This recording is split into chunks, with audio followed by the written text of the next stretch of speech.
Hi guys, I'm back and I'm drinking again. Welcome to the Friday Night Rant.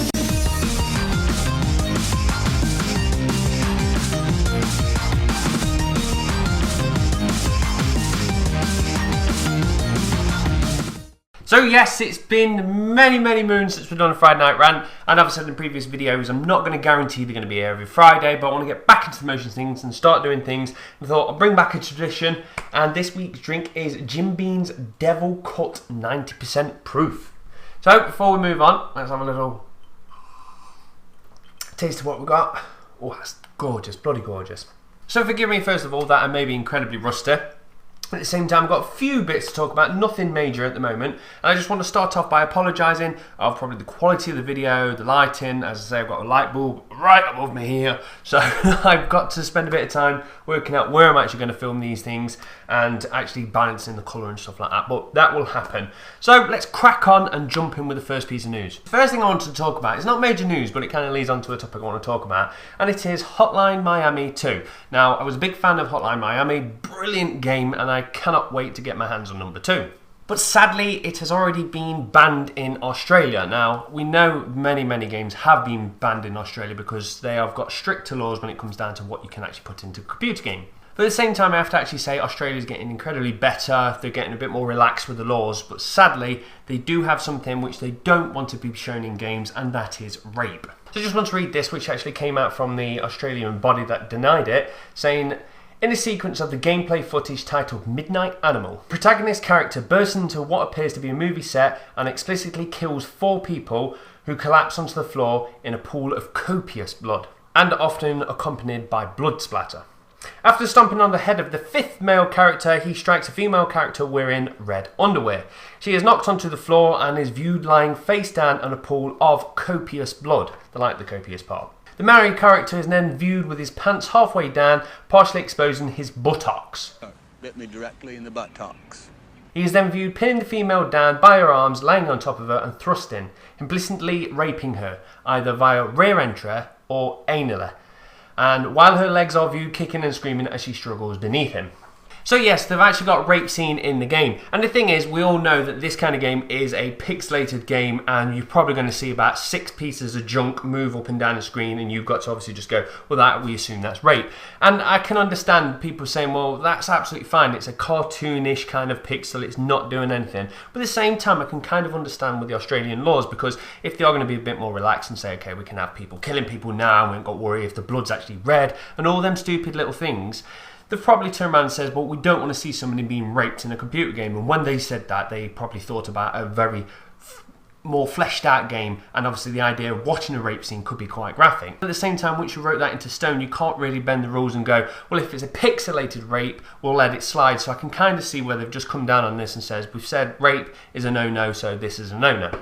But that's not why I wanted to talk about the topic. So the reason I wanted to talk about it is because obviously some of the Australian fans I've contacted the developers simply saying, well, what do we do? If we want to give you money and we want to play your game, how can we do it? And the developers turn around and says, fucking pirate it.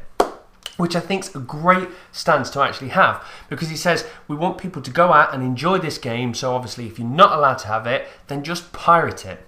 And I think that is the best way to do it, because at the end of the day, the developers now know they cannot make money out of Australian fans. There is no way, if this game has been banned, there is no way for them to actually legally get the money off the people. They could give it away for free, like they're going to do with the piracy idea. I know people donate money, but the point is, if you're not going to make money out of the people, why worry if they're going to play it or not? Just let them pirate it. Because at the end of the day, some people who've never played this game may become a fan. When you do number 3, you probably might not have a rape scene in there, but you've now made a load more fans that pirated it, and they'll turn around and go, you know what, I'm buying number 3, now we're allowed to actually purchase it. And this idea actually brings me on to a topic I want to talk about, and it's the idea of the DRM kind of thing. Now, I know a lot of games worry that they're going to be pirated and it's going to harm their pockets, so they put DRM in there, make it harder to actually pirate. But the problem is when people do that, they tend to not hurt the pirators, they actually hurt the people who have actually paid for hard cash for the game. Now I'm going to use CD Projekt as an example. Now one of my friends actually torrented, I believe it was Witcher 1. And at the very start, because Witcher doesn't have DRM, they says, you know what I mean, if you're going to pass it to friends, then so be it. We're not going to kind of try and make it harder, because they know if someone's going to do it, they're going to do it. But anyway, he downloaded it illegally, turned it on, and at the front it says, thank you very much for purchasing this game. This is kind of DRM free, and just says some spiel like, if you have pirated it, we hope that you do buy our further games. And just that alone touched his heart, what made him go, you know what, I am actually going to go out and buy it, and he did. And fair enough, that may be a very small percentage of people that will actually do that, but the point is, Witcher is an old game now, so somebody could go out, pirate it, play number 1 and go, God, this is a fucking good game. They might even pirate number 2, but number 3 is around the corner, and they can go, you know what, I've had so much fun with 1 and 2, I'm going to buy number 3. And I think that's what a lot of publishers and developers need to actually understand. Obviously, piracy is bad, and yes, it's going to actually damage your pockets, but at the end of the day, if somebody wants to pirate it, you can't change their mind, they're going to do it. And by putting these stupid DRM enforcers in there, like for instance, EA ended up putting it onto SimCity, so it was a server-based one which didn't need to be there, and it was pretty much done to just combat piracy. But at the end of the day, if somebody can hack Sony Pictures and get all that email and documents, I'm pretty damn sure they can get around a little DRM issue. So that's pretty much what I want to say. I respect the companies that don't make it incredibly hard to pirate, because they know all you're going to do is piss off the people that paid it. The people that went out and actually brought SimCity, had server problems, couldn't connect, they've paid for the product, they can't play it. But yet the pirators are the ones that are supposed to have been harmed with this policy, but yet we, the consumers, are the ones who actually feel the brunt of it. So yeah, I'm going to leave that there. So all there is Hotline Miami is now banned in Australia, but I tip my hat to the developers that have turned around and says, go pirate it.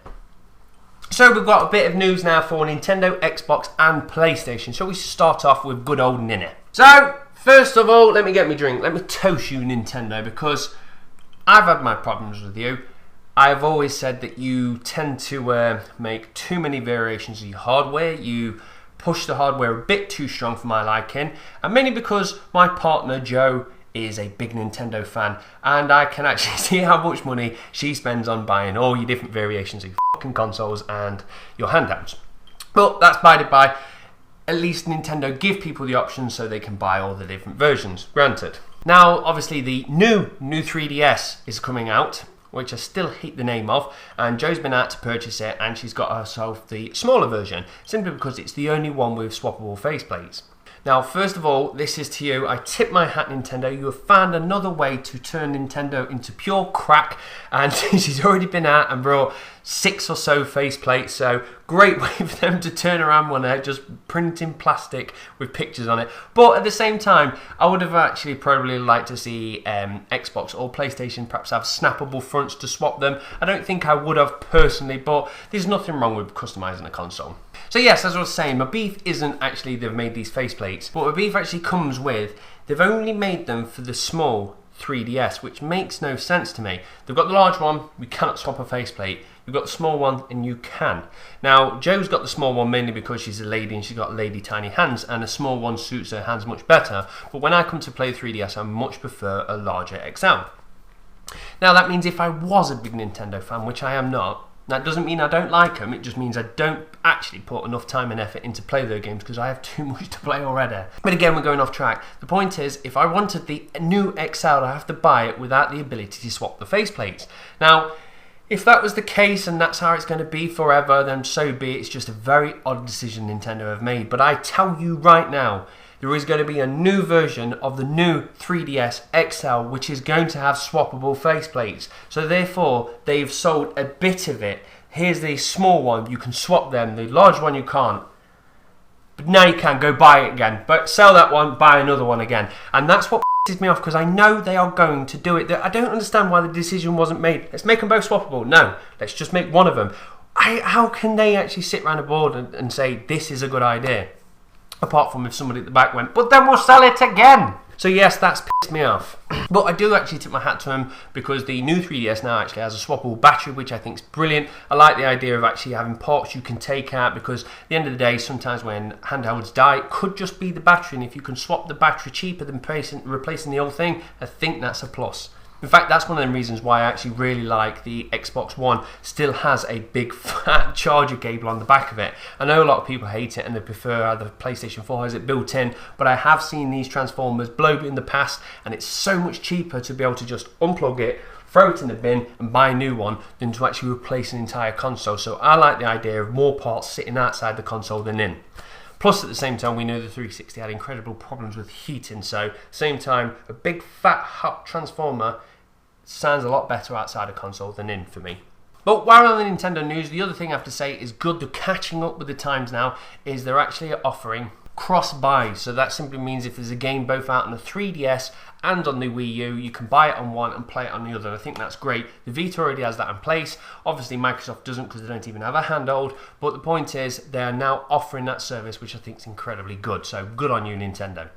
And stop stealing my girlfriend's money. So let's jump on to PlayStation 4 news. And that is the PlayStation 4, which, as they keep saying, the superior console that is 60 frames per second, and it's the only way to experience games. And also the brand new game, which is called Uncharted 4, appears to not be 60 frames per second. Now I'll just read out a comment from the actual developers that simply turn around and say, we're going to do whatever it takes to make the game that what we want to make. It means we could go for the 60 frames but lose something that would really impact the player's experience.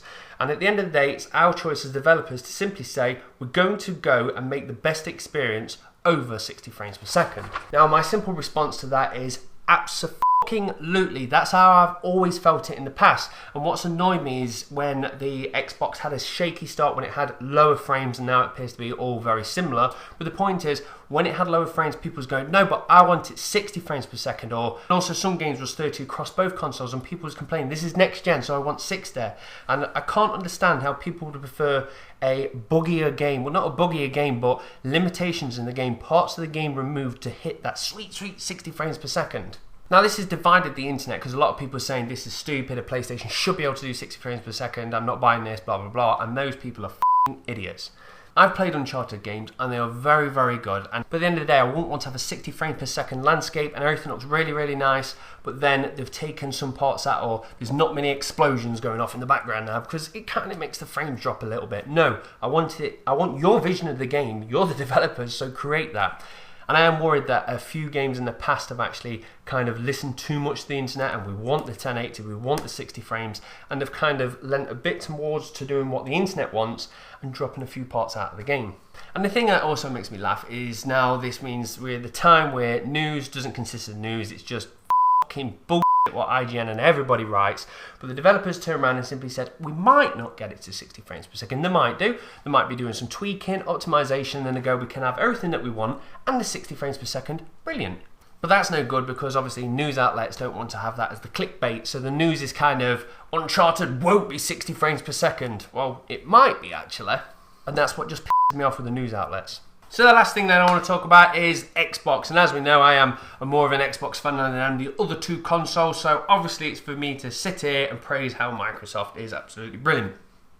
Or I will turn around and say, what the f***, Microsoft? Now the Xbox One online, the live system, the ecosystem is beautiful. I love Xbox Live, and this is why I purchased the Xbox One. Well, because of friends and the games, but the main thing is I love Xbox Live. For me, back on the 360 versus the PlayStation days, I think 360 trounced it when it came to the online experience. And I will still say the same when it came out the gates with the next gen. PlayStation is obviously stepping their game up now. They're charging for online subscriptions, which means they get more money. So in theory, they should be able to have better servers up and running. That appears to be doing better, but still, they go down for maintenance, which I don't understand in this day and age why something goes down for maintenance. But I've said that many, many other times. But anyway, back to Microsoft. When the Xbox One first came out, the party system was ish, should we say, simply because I like what the idea and the vision was, but it didn't work incredibly well because it used to kick you out of games if you had too many people in the party. But anyway, a month down the line, they tweaked it, they fixed it, everything was brilliant. And Xbox Live's been pretty much damn good for the last 6 months. But now over the last few months or so, it seems to have really dropped in its quality. Now there's me and many other Xbox people having problems where you can no longer see your friends list because it says it's down at the moment, and that seems to be a daily occurrence. Party systems seem to be a bit ropey, sometimes they drop out, sometimes people connect and the mics aren't actually doing, so you have to hard reset the console.